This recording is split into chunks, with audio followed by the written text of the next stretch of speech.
we tend to divide the world into two different things. If you have a sphere that is the whole world, there's a hard line drawn in between. And on the one side, you have secular matters. And on the other hand side, you have sacred matters. And we've already talked about this a little bit. On the secular side, you have kind of the hard sciences. You have things that you can know factually, that you can know objectively. This is where science is certainly going to fall.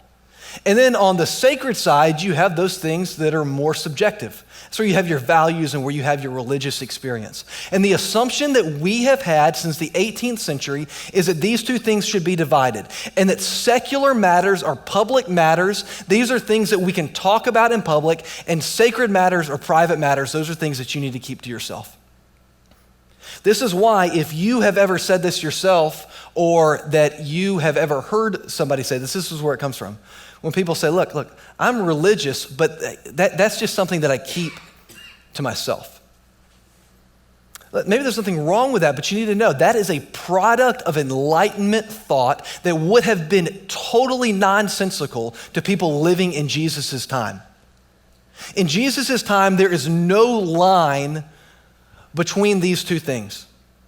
But over the last 250, 300 years, not only has Western culture begun to operate in this mentality, but we've actually become more and more secular. Where more and more the way that we think about things is through the secular mentality, and the sacred private matters get pushed further and further away. And what, again, many people want to say is that what you do in the first 15 minutes of your day, what you do on Sunday mornings, that's fine. But keep that to yourself. But even within the church, we're tempted to believe that. And we'll say that, our religious experience, it has to do with our heart, and maybe it has to do with our mind, but it certainly doesn't have to do with anything other than what's happening in the church or maybe in our small group. But here is what it means to believe in Jesus, friends, according to Jesus. And what it means to believe in Jesus is that belief in Jesus has as much to do with what happens on Monday morning as it does on Sunday morning.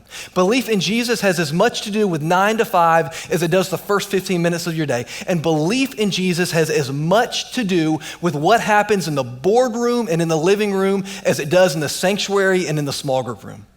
For Jesus, belief is something that you do with your whole being, and it affects everything.